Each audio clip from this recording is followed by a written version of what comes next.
예루살렘에 드디어 도착한 그 바울과 그 일행은 야고보와 예루살렘의 그 장로들을 만났습니다. 그래서 그동안 하나님께서 바울을 통해서 이루신 여러 가지 이방인 구원과 이방인 교회의 선교의 열매와 하나님께서 이루신 구원의 역사를 낱낱이 간증을 했습니다. 그리고 특별히 이방인 각 교회들이 보내온 가난한 예루살렘 교회 성도들을 위한 그 성도들을 구제하기 위한 헌금을 전달을 했죠.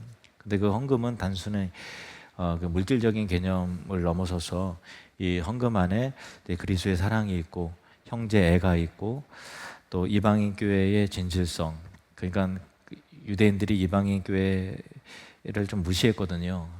그들이 이방인인데 예수 믿고서 거룩한 삶을 사는 게 과연 가능할까?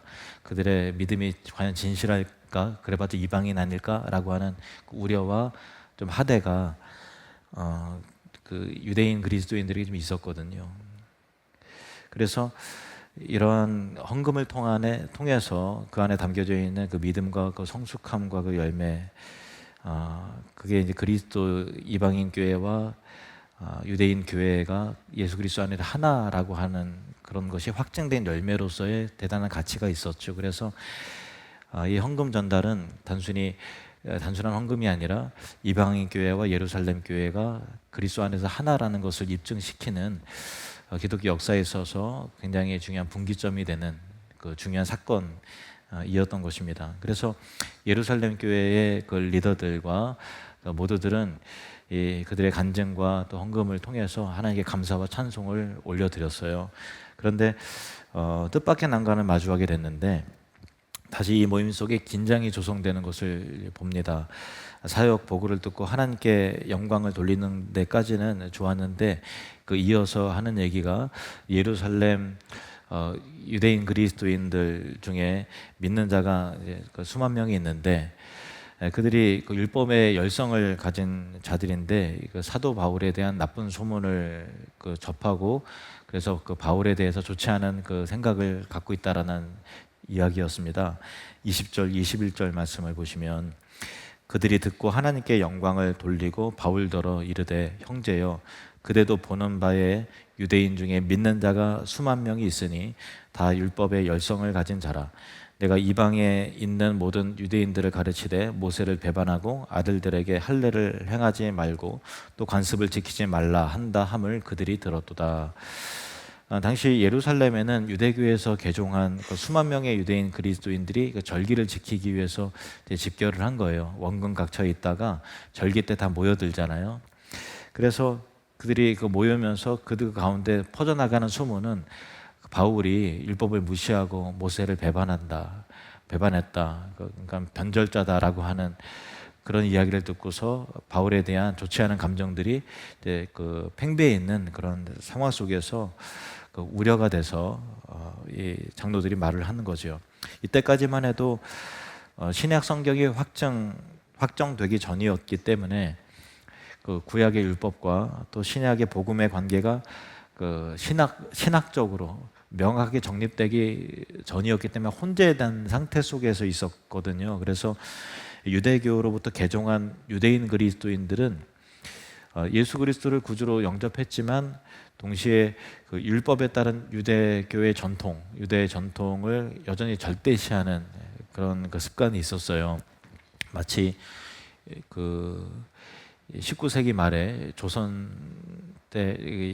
사람들에게 복음이 전해지고 그들이 예수님을 믿게 됐지만 여전히 유교 사상에서 벗어나지 못했던, 그래서 이제 남존여비 사상이라든가, 그래서 교회 안에서도 남자가 앉는 좌석이 따로 있고 여자가 앉는 좌석이 따로 있고 또 양반과 천민이 같이 예배당에 출석한다는 거는 있을 수가 없는 일이라고 하고, 그래서 막 신분이 낮은 사람이 교회 등록하면 신분이 높은 사람이 막 반발해서 막 쫓아내라 그러고 아니면 우리가 나가겠다 하고, 또 조상신의 제사를 비롯해서 각종 그 미신의 사상에서 그 사상의 두려움 속에서 나를 이삿날을 지켜야 되고 또 여러 가지의 미신의 어떤 그 풍속에 얽매여서 한동안 벗어나지 못했던 것과 좀 비슷한 거죠.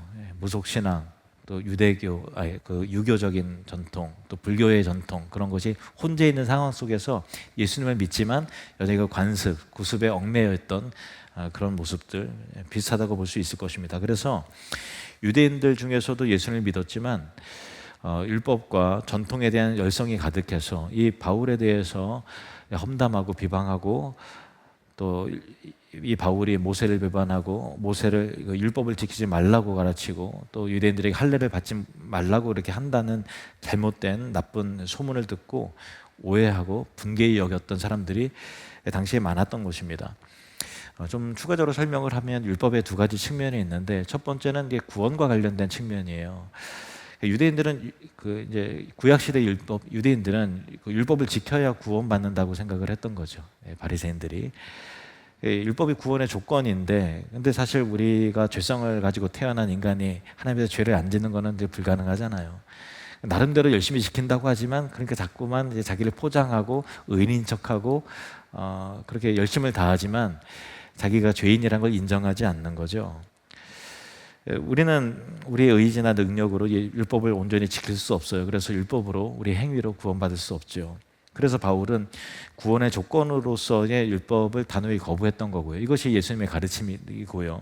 오직 예수님의 십자가에 보혈의 은혜로 거저 주어지는 구원에는 그 어떤 조건도 전제될 수 없죠. 율법은 주님의 은혜로 이미 구원받은 바울에게 또 우리에게는 경건한 삶의 지침일 뿐이지 구원의 조건으로 제시된 건 아니지 않습니까? 근데 율법의 두 번째 측면이 또 있어요. 그거는 뭐냐면은 유대인의 전통 및 관습이 그 율법에 뿌리를 두고 있다라고 하는 전통과 관습과 문화로서의 율법, 그런 게 있어요.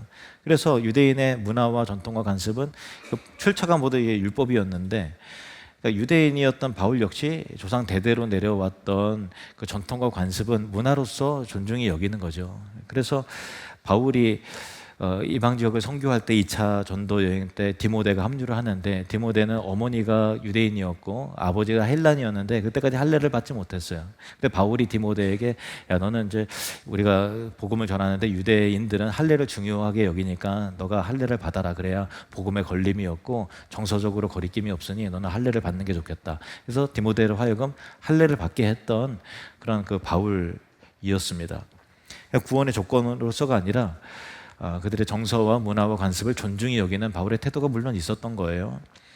그러니까 바울은 전통과 관습으로서는 율법을 마땅히 존중히 여겼지만 구원의 조건으로서의 율법은 반대했던 것이죠. 그것이 성경적이고 그것이 복음이고 예수 그리스도의 가르침 그대로입니다. 바른 태도죠. 그렇지만은 예루살렘에 모여든 유대인 그리스도인들 사이에는 바울이 설명 드렸던 것 같이 율법과 전통과 관습을 송두리째 무시하고 유대인들마저 할례를 받지 못하게 하고 모세를 배반한 배교자다 또 배반자다라고 하는 거짓 소문에, 과장된 소문에 많은 사람들이 이제 좋지 않은 감정을 품고 있었다는 거예요.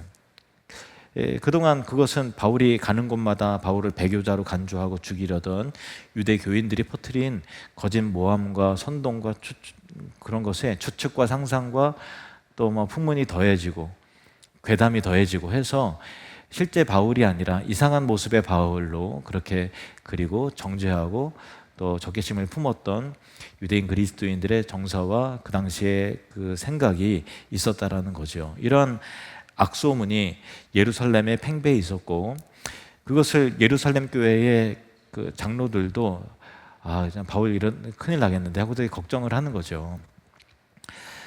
22절 23절 말씀, 23절 상반절까지 그러면 어찌할꼬 그들이 필연 그대가 온 것을 들으리니 우리가 말하는 이대로 하라. 야고보와 예루살렘 교회 장로들은 바울이 모세를 배반하고 유대인들의 관습을 질밟는다라고 하는 소문이 있다라는 걸 이미 알고 있었지만은 그들은 다른 유대인 기독교인들과 달리 소문만으로 바울을 판단하고 정죄하지 않았어요. 그러니까 바울을 신뢰하고 있었던 거죠. 여기서 한 가지 우리가 얻게 되는 그 사실은 야고보를 비롯한 예루살렘 장로들의 믿음과 예루살렘에 모여든 일반적인 그 유대인 그리스도인들의 믿음의 깊이를 가늠해 볼 수 있는 척도가 되는 거죠. 똑같이 소문을 들었지만 예루살렘 교회의 야고보와 장로들은 함부로 그 소문만으로 바울을 판단하고 정죄하지 않았고, 일반적인 유대인들은 진짜 그렇대, 진짜 어떻게 이럴 수가 하면서 막 비판하고 흥분하고 판단하고 나쁜 감정을 품고 있었다라고 하는 상반된 이 그리스도인의 태도와 자세가 비교가 되지 않습니까? 여기서 우리는 교훈을 얻습니다. 우리가 신앙생활을 할 때 교회 지도자나 다른 사람들에 대해서 이런저런 이야기를 많이 들을 때가 있는데, 들리는 말과 소문만으로 그를 쉽게 판단하고 정죄하면 안 된다라고 하는 교훈을 얻게 됩니다. 바울이 고린도 교회에서도 몇몇 사람들이 바울이 예루살렘 교회가 인정해서 사도들이 추천서를 써서 보낸 사도가 아니라 자칭 사도다, 그러므로 그가 전한 복음이 다 잘못된 것이다라고 바울을 비방하고 모함하는 사람들이 있었거든요. 그런데 그 모함에 고린도 성도들이 헷갈리기 시작하면서 진짜 바울이 그렇다고 하면서 막 동요가 일어나고, 그럼 바울이 우리 교회 오면 안 되지 하면서 바울을 배척하는 일들이 일어났어요. 그래서 바울이 너무나 속상하고 화가 나서 스스로를 변론하고 또 보호하면서 쓴 편지가 고린도 후서라는 것을 지난 설교를 통해서 여러분 알 것입니다. 그때 바울이 한 것이, 우리에게 무슨 추천서가 필요가 있느냐, 너희가 즉 그리스도의 추천서, 그리스도의 편지가 아니냐, 너희가 열매인데, 너희가 복음의 열매면서 내가 무슨 추천서가 필요한 사람이냐라고 하면서 스스로 변증을 했었죠. 그것도 바울에 대해서 악감정을 품은 사람들의 하는 말들을 일반 교인들이 듣고서 동요가 일어나서 그런 실수를 범했던 것입니다. 심각한 상황에 직면해 있었죠. 또 에베소에서도 그 아데미 신상을 만들어서 파는 상인 연합 회장이었던 데메드리오의 선동으로 인해서 에베소 사람들이 흥분해서 막 소리를 지르면서 크도다 아데미여, 크도다 아메데미 하면서 바울을 막 죽이려고 하고, 왜 자기가 하는 말, 듣는 말이 출처가 어딘지도 모르면서 일제히 소리를 지르는 군중 심리로서 그렇게 하는 것을 우리가 보게 될 때, 결국 몇 사람이 자기 이익을 위한 악의의 비방으로 인해서 오해의 증폭이 있었다라는 것을 여러분은 이미 알 것입니다. 그래서 우리가 들리는 이야기, 또 유튜브 영상과 같은 매체를 통해서 우리가 쉽게 판단하고 쉽게 막 흥분하고 선동당하고 흥분하고 정죄하면 안 되죠. 로마서 2장 1절 말씀 우리 같이 읽겠습니다. 시작. 그러므로 남을 판단하는 사람아, 누구를 막론하고 내가 핑계하지 못할 것은 남을 판단하는 것으로 내가 너를 정죄함이니 판단하는 내가 같은 일을 행함이니라. 우리가 판단하게 될 때 서로 정죄하는 자리에 이르게 되면서 서로 의인이 되는 거잖아요. 근데 자기가 그렇게 의롭지 못하거든요. 그러니까 참 판단하고 비판하는 것도 교만 중독이에요. 우리가 그걸 조심해야 돼요. 고린도전서 4장 5절 말씀 보시면, 그러므로 때가 이르기 전 곧 주께서 오시기까지 아무것도 판단하지 말라. 그가 어둠에 감추인 것들을 드러내고 마음의 뜻을 나타내시리니 그때 각 사람에게 하나님으로부터 칭찬이 있으리라. 여기에서 때가 이르기 전 주께서 오시기까지 아무것도 판단하지 말라 라고 하는 것은 아무런 비판과 분별 의식을 갖지 말고 아무런 생각도 하지 말라, 그런 의미는 당연히 아니죠. 어떤 의미인가 하면은 사람의 내면의 동기를, 내면이나 동기를 우리가 완전히 알 수 없는 상태에서 그 사람의 어떤 단편적인 모습을 보고 또 소문을 듣고 그렇게 그렇다 하더라라고 하는 이야기를 듣고서 쉽게 함부로 정죄하고 비판하는 것을 하지 말아야 된다는 의미입니다. 그것은 우리가 분명히 경계해야 될 자세예요. 일단 성급하고 교만해서 오는 태도죠. 하지만 우리가 하나님의 말씀을 근거로 한 성령의 인도를 통한 분별은 분명히 필요합니다. 진리와 거짓을 분별해내야 되고, 또 옳은 것과 그른 것을 분별해야 되고, 어떤 것이 하나님의 뜻인가, 어떤 것이 하나님께서 기뻐하지 않는 일인가 마땅히 분별하고 판단해야죠. 그것이 성숙한 그리스도인으로서의 자세 아닙니까? 그래서 판단하지 말아야 될 게 있고 판단해야 될 부분이 있다는 거예요. 예수님도 그렇게 말씀하셨어요. 요한복음 7장 24절 말씀. 외모로 판단하지 말고 공의롭게 판단하라 하시니라. 겉만 보고 쉽게 판단하고 정죄하지 말고 공의롭게, 지혜롭게 하나님의 말씀을 근거로 해서 잘 판단하라는 것입니다. 진리를 근거로 한, 정의를 근거로 한 올바른 판단이 필요하다는 것이죠. 빌립보서 1장 10절 말씀, 너희로 지극히 선한 것을 분별하며 또 진실하여 허물 없이 그리스도의 날까지 이르고. 선한 것을 분별하라고 말씀하셨죠. 요한일서 4장 1절 말씀 같이 읽겠습니다. 시작. 사랑하는 자들아, 영들을 다 믿지 말고 오직 영들이 하나님께 속하였나 분별하라. 많은 거짓 선지자가 세상에 나왔습니다. 다 신뢰하고 다 믿으라는 얘기는 아니에요. 분별하면서 믿어야죠. 분별하면서 신뢰를 해야 됩니다.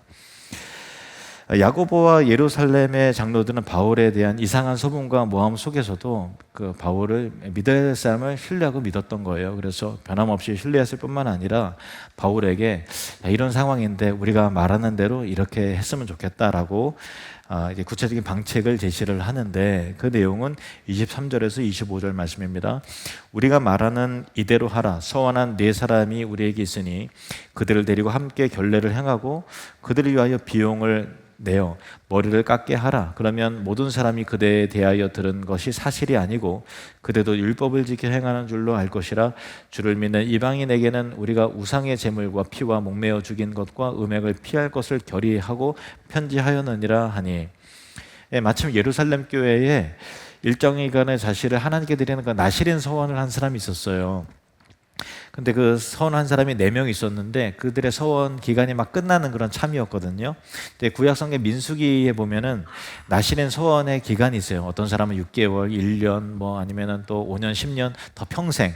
근데 그 서원 기간이 끝내면 성전에 올라가서 7일간 정결 예식을 치르고 8일째 되는 날 모든 그 나실인의 서원 기간 끝났습니다라는 걸로 머리를 깎아요. 근데 그때 제물도 드리고 또 머리를 깎고 하는데 여러 가지 그 비용이 발생하잖아요. 그러니까 예루살렘 교회 장로들이 제안을 하는 거예요. 당신이 이런 오해를 바울이 받고 있으니 그 결례 가운데 성전에 같이 결례 의식을 같이 행하고 그 결례 마지막에 정결 예식 가운데 드리는 제물을 드리고 또 머리를 깎는 비용을 당신이 이렇게 값을 치르면 많은 유대인들이 그거를 보면서 당신에 대한 오해를 공식적으로 불식시키는 그런 일이 될 겁니다라는 거예요. 그러니까 바울이 결례를 지켜 행하는 것을 보면서 유대인 그리스도인들이 바울이 우리 관습을 존중히 여기네, 율법을 소중하게 생각하는구나, 우리가 오해했네, 소문에 들은 대로 그런 사람이 아니었네 라고 그렇게 여기게 된다라는 것이죠. 그래서 바울이 이 제안을 받아들여서 제가 그렇게 기꺼이 그렇게 하겠습니다 라고 실제로 그렇게 합니다. 26절 말씀 보시면 바울이 이 사람들을 데리고 이튿날 그들과 함께 결례를 행하고 율법의 그 관습을 존중히 여기는 거죠. 그리고 성전에 들어가서 각 사람을 위하여 제사 드릴 때까지 결례 기간이 만개된 것을 신고하니라 이렇게 행했습니다. 근데 이것을 잘못 오해하면 바울이 복음 위해서 자기 목숨을 조금도 아까워하지 않겠다라고 얘기를 했는데 거창하게 선포하고 예루살렘에 왔는데 살기등등한 유대인들의 모습을 보고서 이게 아닌가 하고서 생각을 바꾸고 꼬리를 낮추고 뭐 그런 거 아니냐, 이게 그 비방하거나 오해할 수도 있는 부분이죠. 그래서 그 바울이 율법이 무의미하다는 것을 알면서도 그들 외 앞에서 율법에 매이는 것 같이 왜 그렇게 했느냐, 변절한 거냐, 마음이 두려움 가운데 마음이 약해진 거냐라고 하는 온갖 억측과 오해를 할 수 있는 부분이지 않겠습니까? 하지만 우리는 바울의 의도를 잘 알아야 합니다. 왜 그랬을까? 율법이 아무것도 아니지만 마치 율법에 종속되어 있는 사람처럼 지금 행하는 거잖아요. 왜 그랬을까라고 하는 거예요.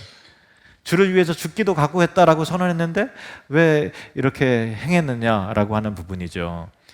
이 부분을 고린도전서 9장 19절에서 23절 말씀을 통해서 우리는 바울의 이런 태도를 확인하게 됩니다.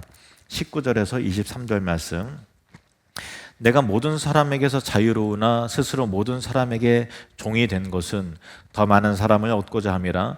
유대인들에게 내가 유대인과 같이 된 것은 유대인들을 얻고자 함이요 율법 아래에 있는 자들에게는 내가 율법 아래에 있지 아니하나 율법 아래에 있는 자 같이 된 것은 율법 아래에 있는 자들을 얻고자 함이요 율법 없는 자에게는 내가 하나님께는 율법 없는 자가 아니요 도리어 그리스도의 율법 아래에 있는 자이나 율법 없는 자와 같이 된 것은 율법 없는 자들을 얻고자 함이라. 22절, 23절은 우리 같이 읽을까요? 매우 중요한 말씀입니다. 시작. 약한 자들에게 내가 약한 자와 같이 된 것은 약한 자들을 얻고자 함이요 내가 여러 사람에게 여러 모습이 된 것은 아무쪼록 몇 사람이라도 구원하고자 함이니 내가 복음을 위하여 모든 것을 행함은 복음에 참여하고자 함이라. 아멘. 내가 여러 사람에게 여러 모습이 되는 것은 모쪼록 몇 사람이라도 구원하려고 여러 모습대로 그 옷을 갈아입는 그 바울의 모습을 보는 것은 이 복음이 너무나 귀하기 때문에 복음 때문에 내가 모든 것을 하고 복음에 참여하기 위해서 때로는 이방인처럼 그렇게 하고 때로는 율법의 메인 사람처럼 그렇게 하고 그렇게 함을 통해서 그런 유연성이 있었다라는 거예요. 복음을 위해서 한 사람이라도 더 얻기 위해서 여러 사람에게 여러 모습이 되었던 것이죠. 그러니까 복음의 본질, 말씀과 진리의 내용이 훼손되지 않는 한 우리는 유연성 있게 상황에 맞게 시대에 맞게 복음을 전하는 그 대상의 눈높이에 맞춰서 그들의 문화를 존중히 여기면서 자기 자신을 바꿔낼 수 있는 그런 태도가 선교적 자세가 교회 안에 우리 여러분의 삶 가운데 있어야 된다는 것이죠. 이것을 우리는 어떻게 적용할 수 있을까요? 복음과 하나님의 말씀은 변함없어야 돼요. 근데 성경에 예배는 이런 순서대로 드려야 된다라고 하는 규정이 없잖아요. 그럼 물론 기독교 전통 가운데 이것이 가장 합당한 틀이다라고 하는 예배 모범은 있습니다. 그래서 그걸 우리가 존중히 여겨야 되지만 그게 절대 진리는 아니죠. 그래서 우리 교회가 15년 전에 전통적인 방식의 예배와 틀에서 벗어나서 현대 음악에 사용되는 악기를 도입하고 또 예배의 흐름을 좀 이렇게 물 흐르듯이 자연스럽게 하려고 하고 또 헌금 시간에 영상을 또 봐서 설교가 좀 어려운 사람들이 영상을 통해서도 은혜를 받을 수 있도록 하게 하고 이 시대의 젊은 사람들이 공감할 수 있는 예배를 드리기 위해서 전환을 우리가 시도를 한 거예요. 예수님이 그렇게 말씀하셨어요. 마태복음 9장 17절 말씀 같이 읽겠습니다. 시작. 새 포도주를 낡은 가죽 부대에 넣지 아니하나니 그렇게 하면 부대가 터져 포도주도 쏟아지고 부대도 버리게 됨이라. 새 포도주는 새 부대에 넣어야 둘이 다 보존되느니라. 그릇에 너무 얽매일 필요는 없다. 방식과 방법을 너무 절대시할 필요는 없다는 거예요. 우리의 복음의 본질, 말씀의 본질이 더 중요하기 때문에 그것을 다 전달하기 위해서 새 시대에는 새 포도주는 복음을 말하는데 이 새 포도주는 새 부대의 그 상황에 맞게 여러 가지 옷들을 시대에 맞게, 문화에 맞게, 나라에 맞게, 지역에 맞게, 연령대에 맞게 얼마든지 바꾸어낼 수 있는 거예요. 그런데 사실은 이게 사실 쉬운 건 아니죠. 왜 변화가 어려울까요? 예를 들면은 우리가 10여 년 전에 성가대를 물 흐르듯이 예배드리기 위해서 성가대 나왔다 들어왔다 하는 거를 좀 약간 그것이 좀 더 현대적인 예배를 드리기 위해서 성가대를 우리가 없앴잖아요. 그 과정 가운데서 사실은 여러분들이 다 기꺼이 순종하고 또 동의한 마음으로 해주셨어요. 정말 훌륭한 부분입니다. 그런데 다른 교회가 그렇게 하지 못하는 이유가 있어요. 뭐냐면은 10년, 20년 성가대에 나름대로의 가치를 두고 사랑하면서 왔는데 어느 날 성가대 없애자 그러면 성가대원들이 누가 좋아하겠어요. 그렇잖아요. 그리고 자기의 존재가 부정당하는 것 같고 그럼 나는 어디서 봉사를 하는 거야? 나는 주일학교 할 만한 그런 마음도 없고 난 성가대가 너무 좋은데 그게 참 그렇잖아요. 그러니까 변화를 시도한다는 거는 여러 가지 갈등이 있을 수 있죠. 서운함이 생길 수 있고 내 자리가 뺏기는 마음도 들 수 있고 그런 과정 가운데 오해와 비난과 비방이 있을 수가 있기 때문에 많은 교회가 이 복음을 새 부대에 담고 싶은 마음이 있지만 실제로는 시도하기가 어려운 게 참 모두가 다 그런 시기를 맞이하면 예민해지고 오해가 되고 갈등이 생겨나기 때문에 그런 부분이 있거든요. 틀림없이. 근데 여러분은 우리 교회는 잘 그거를 해왔어요. 잘 했었어요. 정말 자기의 어떤 그런 것들을 내려놓고 더 나은 교회를 위해서 기꺼이 자기 부인을 통해서 참 내려놓음이 있었던 거죠. 그런데 우리 방식의 지금 드리는 예배가 그 당시에는 현대적인 예배였고 변화의 중심이었지만 15년이란 세월이 흘렀잖아요, 그죠? 물론 이제 뭐 다음 주 바뀌겠다 그런 건 아니에요. 그렇지만은 얼마든지 우리가 입고 있는 시스템과 예배 방식과 그런 것들이 복음을 위해서는, 이 시대의 사람들을 위해서는 얼마든지 옷을 갈아입어야 된다라고 하는 마인드가 있어야 돼요. 지금 은퇴 장로님들은 다 그거를 해나시는 장로님이신데, 기존에 지금 새로 되는 장로님들도 마찬가지예요. 우리 직분자들도 마찬가지고 우리 성도도 마찬가지예요. 내가 때로는 새로 입는 옷은 불편하죠. 입던 옷이 편하죠. 그렇잖아요. 근데 입던 옷을 나 편하다고 계속 입고 있는 자세는 좋지 않은 거예요. 복음을 위해서, 이 세대 사람들에게 더 복음을 위해서, 영혼 구원을 위해서 얼마든지 우리가 내 익숙한 것을 포기할 줄 아는 자기 부인의 태도가 있어야 돼요. 바울이 그렇게 한 거예요. 바울이 복음에서 자유한 사람이 나시린 서원에 그 결례 지키러 그렇게 가서 이렇게 하고 싶겠어요? 그런데 불필요한 논쟁에 휘말리고 싶지 않고 복음 위해서 그렇게 아직 율법의 종이 돼서, 물론 구원의 방편으로서는 아니지만 유대교의 그런 오해를 안고 전통이 중요해라고 하는 사람과 굳이 싸울 필요는 없는 거잖아요. 그러니까 얼마든지 그거를 낮추어서 자기 부인을 통해서 그렇게 유연성 있게 한 바울의 자세가 정말 참 대단한 것이죠. 또 개인에게는 어떻게 적용될 수 있을까요? 진리는 아니지만, 죄는 아니지만 우리가 유연성 있게 해야 되는 게 어떤 게 있을까요? 먼저 떠오르는 것은 술과 담배에 대한 거예요. 술이 죄일까요? 담배가 죄입니까?